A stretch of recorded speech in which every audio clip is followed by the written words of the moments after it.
Thank you for watching, liking, commenting, sharing, and subscribing right now. Do you have a band? I mean, do you make your own music?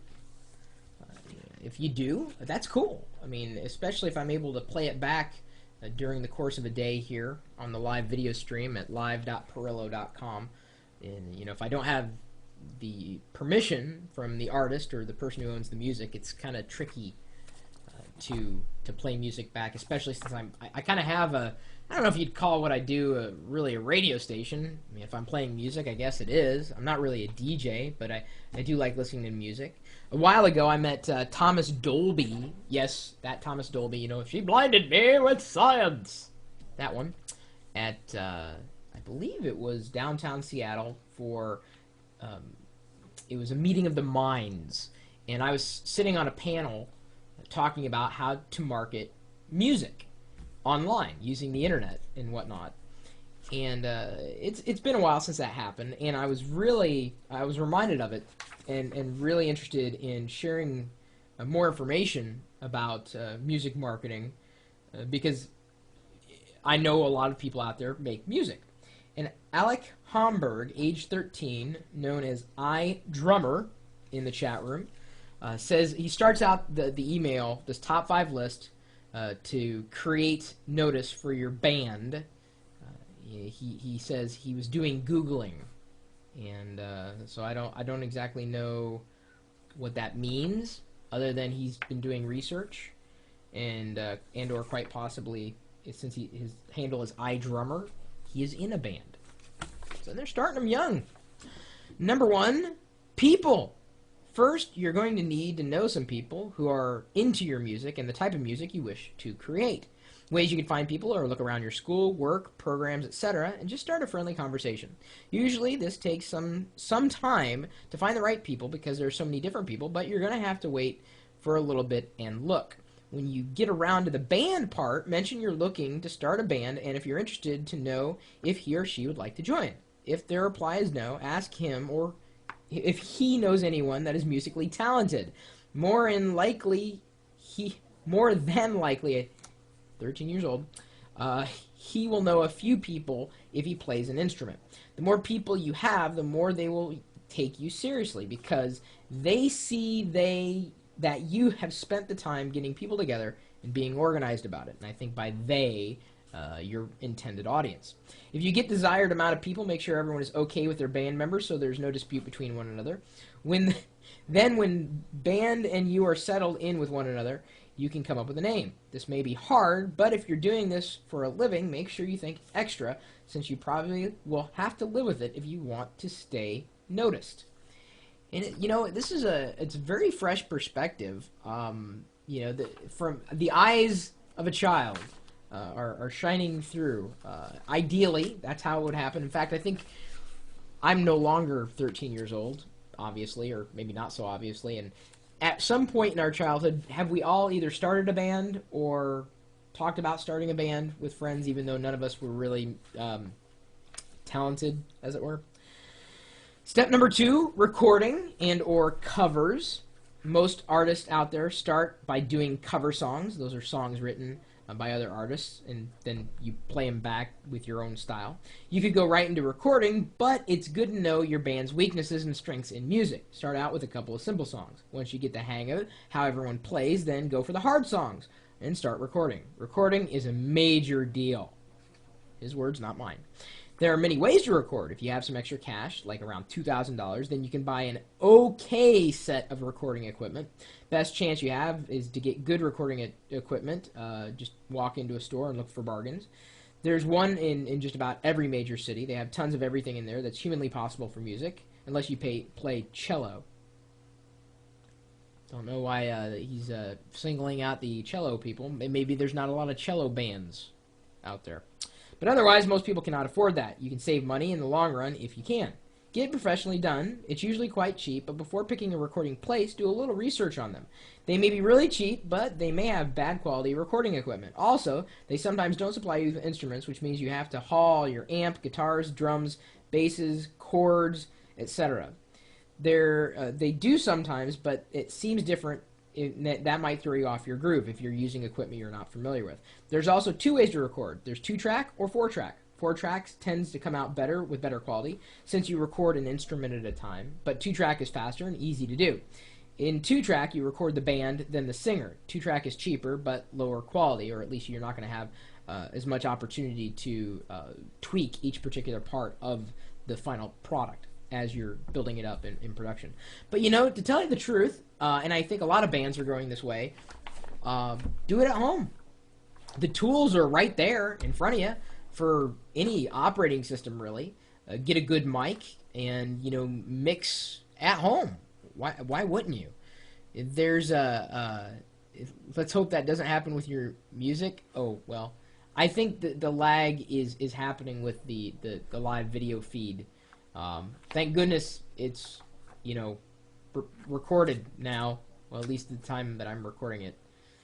So anyway, you may not even have to look very far, much past the own computers that you or maybe members of your band have. Maybe that's something you can go back to. Find the geekiest person in your area and with the best hardware that you know of, and then have them be the band water boy or girl, and then you could use their equipment. Step number 3: get your music out. There are various ways to get your music heard. Some of the free ways are on the internet. One of the biggest places and easiest way to get your music across to people. MySpace is an example, another great way. You aren't charged a dime to create an account or upload your music to your page. All your friends can hear it, and you gain fans. Side note, it's best to have someone good with HTML and coding to help create your MySpace page. It makes it look more attractive and more official. That's true. My MySpace page has absolutely just plain old boring design on it. That's why I don't have any I don't have any friends on MySpace. I think I'm the only person that I've got 2 friends on MySpace. Even Tom would not add me as a friend on MySpace. I think I'm the only person Tom has not friended. Another great way is iTunes. It might cost you if you upload officially, you know, as in not a podcast, but you might be able to earn some money off of it. Another way that recently has started is Snowcap. It runs by MySpace and does as far as your credit card, and it does for your credit card, but doesn't charge you. It's not the safest way to earn and learn the value of 99 cents per song. If you're not good with computers or anyone in your band is, you can always burn your CD and make copies to sell at work, school, street, garage sale, or even your local electronics or music shops. There are many other ways, but preferably it's the internet. Then again, with the internet, you do have to be careful about people stealing your music. It's very easy for some random guy to look you up, take the music, and sell it himself. That's true. But then again, if you're looking to market your band, I mean, wouldn't you rather have people stealing your music than not listening to it at all? I'm not advocating stealing. You know my stance on that. You can watch my videos. I'm a Rhapsody subscriber. You know, I pay, you know, as much as I need to pay to play by the system. So, you know, I'd be interested in talking to you guys a little further about that, how everybody uses the internet to market their music. Step number 4, shows or venues. After you get noticed, you might get offers from the local bars to come play at night. If you don't, worry. If you don't, it's not that enough people have just heard of you or know you. It could be for a variety of reasons. Maybe you just haven't practiced enough. Once again, there are many ways to get shows and earn $30 and all the beer you can drink. This was created by a 13-year-old. Alec. I don't think he lives in the U.S. And if so, I gotta talk to his parent or guardian. If you want your shows, you're going to have to impress whoever you're going to play at. Not to mention, if you're good enough, they might refer you to other bars or places. If your band buddies have a dad or a dad's friend that owns or works at a bar, then tell them. Most likely, they have you come and play and earn some fans. Even if you offered a show and no money, it's still a good way to earn a good fan base. With a good fan base, you're eventually offered money because the fans and usuals want to hear some good music they enjoy, and they tell people to come see you. Another way is to have your music sent to a record label. They might pick you up and listen to it or just throw it in the trash. But send to a bunch of record labels. You may have a better chance to get heard than if you just send it to one record label. If the record label likes what they hear, they might give you a small contract. Read the fine print to see what you're getting out of the deal. Boy, I keep going back to just the idealistic way that this works.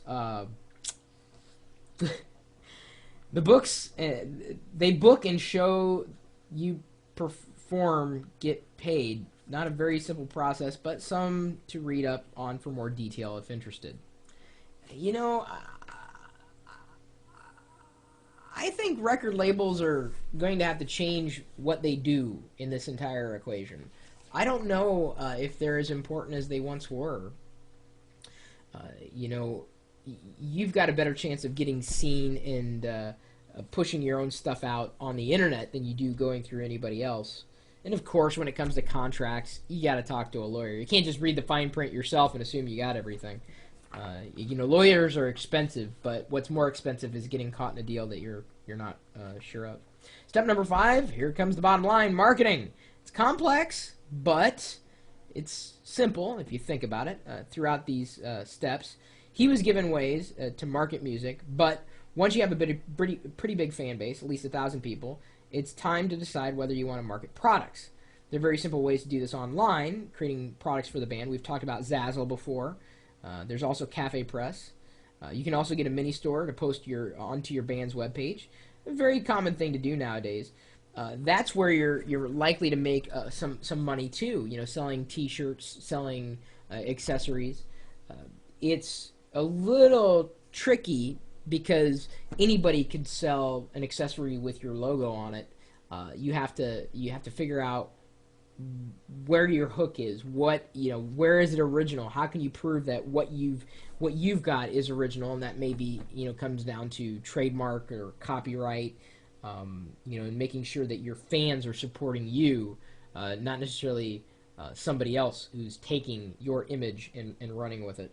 He said most of your time, if you're with a company in a major ordeal with them, they will send a crew out to your show and sell your marketing stuff. You'll get a royalty and some extra cash on the side. So it's very interesting. iDrummer, I think, he's at 13 years old. I think he's got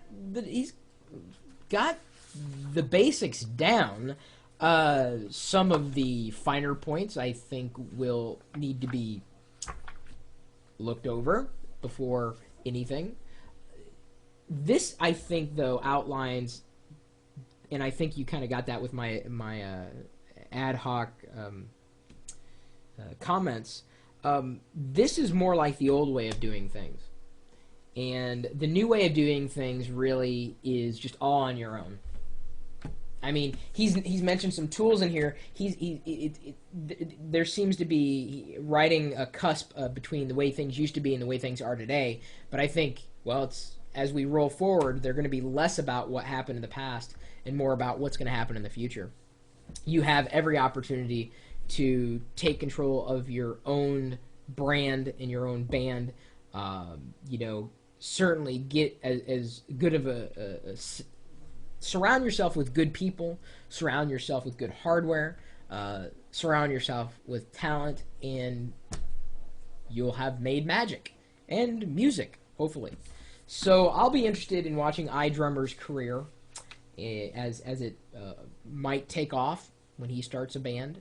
I don't know about a 13-year-old playing in a pub necessarily. I can't say that would be supported by many people, at least here in America. I don't know, maybe where he's from it's different.